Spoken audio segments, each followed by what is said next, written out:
Juntos por el Perú también está teniendo un rol en esta segunda vuelta. Han emitido un pronunciamiento apoyando a la candidatura de Pedro Castillo, y ellos tenían algunas ideas en común ciertamente, pero con otras recetas.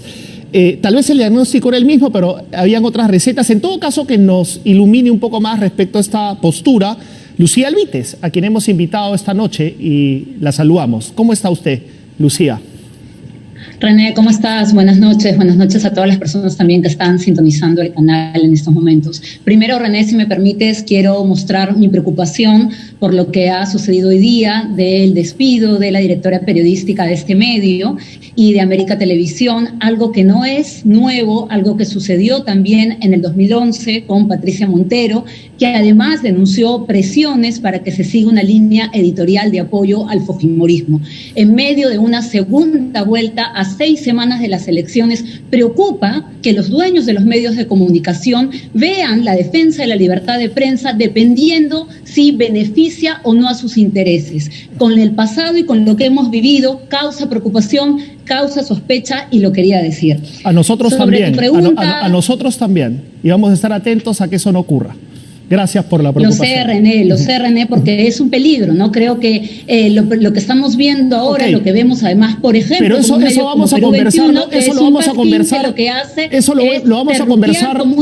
Gracias por el pronunciamiento. Gracias por el pronunciamiento. Sí. Compréndeme que es delicado para mí en este momento hablar de eso, René. Pero eso vamos a conversarlo internamente, no contigo, sino con mis compañeros. Pero estamos preocupados y vamos a estar atentos. Gracias. Gracias, Lucía. No, gracias a ti, René, por permitirme pronunciarme, y porque se trata de la democracia, no solamente de personas. Así es. Lucía. Y eso en el marco de una campaña y de una segunda vuelta bien polarizada, ¿no? Polarizadora, como es lo que estamos viviendo. Ok, Lucía, gracias por esas palabras. Te quería preguntar respecto a la democracia también. Ustedes proponían una nueva constitución, pero de una manera distinta, hasta donde ustedes garantizaban el respeto a los cauces democráticos. Quiero decir, iban a respetar el artículo 206 de la Constitución, iban a respetar el filtro parlamentario para poder modificar este artículo como poder constituido y llegar al poder constituyente que sería la Asamblea Constituyente. Pero el señor Pedro Castillo, en principio, de acuerdo a su plan de gobierno, no respetaría ese camino de lo que uno lee. Y ustedes están apoyando a Pedro Castillo. ¿Cómo van a hacer para ustedes como partido democrático cuidar que no se rompan, no se quiebren los cauces democráticos?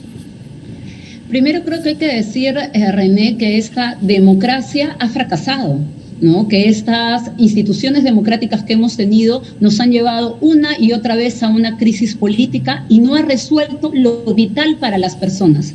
Porque la democracia no solo son instituciones de juguete o instituciones donde un grupito, ¿no?, decide ciertas cosas. Las instituciones tienen que garantizar justamente igualdad, libertad, democracia en todos los planos de la vida. Y lo que hemos visto en esta pandemia y lo que también se ha expresado en las urnas es que esta democracia, entre comillas, ha fracasado. Y lo que plantea Juntos por el Perú, y en eso hay una coincidencia, pero ¿no?, una aclaración, Lucía, una pequeña aclaración. Yo entiendo las fallas de la democracia, por supuesto, pero conceptualmente estamos hablando de una fuente constituyente que es el pueblo. Y en ese sentido sí se ha respetado, que ha fallado, que vemos los síntomas de la falla ahora más crudamente en pandemia, es verdad. Pero el cauce democrático se ha respetado como el mal menor, como la manera menos imperfecta de gobernar, Lucía. Sí, ahí yo tengo una diferencia, René, ¿no? Porque yo no sé si, por ejemplo, en noviembre del año pasado se respetó esa democracia, si el Congreso y los grupos que están dentro del Congreso representan de verdad por lo que fueron elegidos, ¿no? O los últimos gobernantes que han ofrecido cambios, que han ofrecido, ¿no?, un conjunto de programas o propuestas al electorado, justamente han hecho lo que han dicho en campaña. Eso es lo democrático. Entonces creo que esta democracia está caduca, está desfasada. Entonces lo que se plantea es un momento constituyente donde se le devuelva al soberano, es decir, al pueblo peruano, la capacidad de decidir con qué reglas vamos a diseñar diseñar nuestro futuro. Y en eso coincidimos con el profesor Pedro Castillo, coincidimos con Perú Libre, de que necesitamos un momento constituyente, donde la Constitución de 1993, que no ha servido justamente para democratizar la educación, la salud, para democratizar la vivienda, sea parte del pasado y podamos ir hacia una nueva constitución, hacia unas nuevas reglas de juego. La forma, ¿no? ¿De qué forma se va a dar ese cambio de constitución? ¿No? Tiene que seguir, ¿no? Creo que Perú Libre sacó un pronunciamiento el día de ayer, justamente firmado por el candidato Pedro Castillo, donde se decía que se iban a respetar, ¿no? Obviamente las reglas que tenemos ahora para poder ir, ¿no?, a un proceso de nuevas reglas, donde, René, si quiero ser muy clara en esto, lo más importante es que estamos planteando un momento refundacional y político, ¿no?, donde se quede atrás una legalidad que no ha servido al pueblo, que no le ha servido a la gente,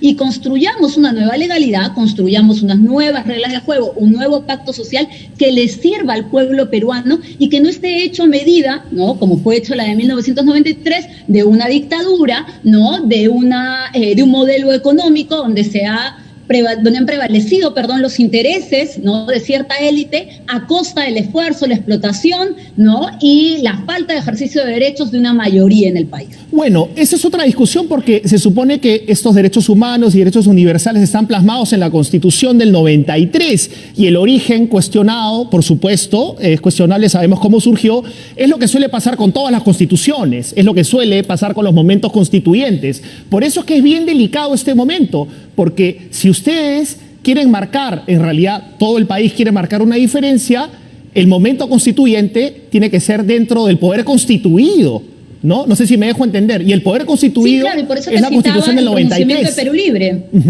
Claro, pero... No, y por eso te citaba el pronunciamiento de Perú Libre de que eso se tiene que llevar, obviamente, con las reglas de ahora, ¿no? Para empezar hay que decir que además esta Constitución no dice cómo cambiarla, no es muy difícil que una Constitución diga cómo vas a cambiarla, cómo haces un proceso para cambiarla, o sea, cambiarla totalmente, no reformarla, porque reformas ya han habido bastante y la gente está cansada de reformas. Pero sí la puedes cambiar, la puedes cambiar modificando el 206, utilizando sus propios cauces democráticos. Es un poco enredado, pero se puede. En Chile lo hicieron.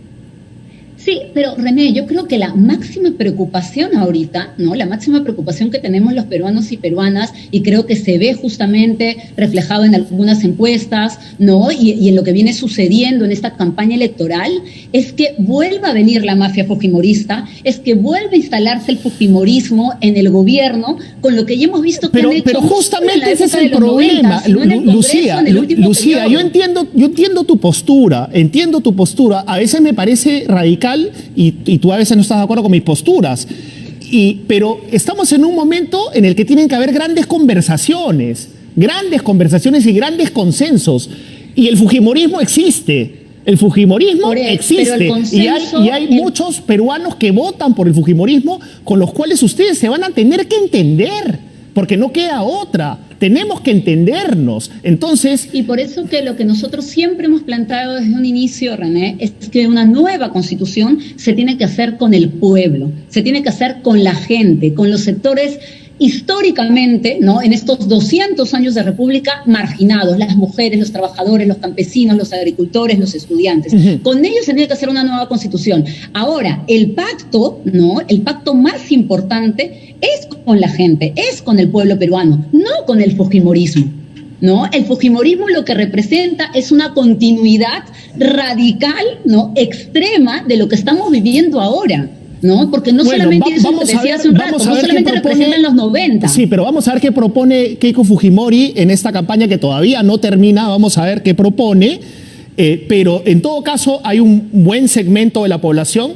que vota permanentemente por ellos, y ellos son peruanos, son compatriotas, son prójimos, son nuestros iguales, ¿no? No podemos eliminarlos, no podemos anularlos, hay que entendernos, y estamos en un momento constituyente a nivel de entendimiento, a nivel de diálogo. No se puede plantear un momento constituyente descalificando permanentemente a un lado o al otro, porque lo que uno escucha de los fujimoristas respecto a la orilla política que tú representas también son insultos, descalificaciones, y lo que uno escucha de ustedes respecto a sus contrarios también son insultos, descalificaciones. A ver, bueno. René, primero, o sea, creo que primero todavía no estamos en el momento constituyente, me gusta tu entusiasmo, ¿no? La idea es llegar ahí al momento constituyente, estamos en un momento de campaña electoral. No estoy siendo tan jurídico, estoy planteando un momento constituyente tipo el acuerdo nacional, o sea, que poder sentarnos a conversar. Tenemos que llegar a ese momento, y ese momento tendremos que llegar abriendo un gran diálogo con el pueblo peruano. Incluyendo a los fujimoristas. El pueblo peruano, poniendo por encima de los grupos políticos al pueblo, a la gente, a los trabajadores, a las trabajadoras. Pero en estos momentos, René, estamos en una segunda vuelta, estamos en un momento de campaña, donde nos jugamos una salida a esta crisis, donde nos jugamos que una mafia que ha robado al país, ¿no?, que ha violado los derechos humanos y que reivindica a la señora Fujimori, vuelva a sentarse en el sillón presidencial. Pero mira, ahí, detengámonos ahí. Lo mismo pueden decir de Vladimir Cerrón, ¿no?, que ha sido condenado por corrupto, que su plan de gobierno remite inmediatamente a Venezuela o a Cuba, donde hay violaciones flagrantes a los derechos humanos, ¿no?, flagrantes, permanentemente a violaciones de los derechos humanos. No hay libertades civiles ni en Cuba ni en Venezuela, ¿no? Y por ejemplo, ahí concretamente y hay una incoherencia, y hay un sapo que tragarse para apoyar una postura. O sea, no es que no hayan sapos en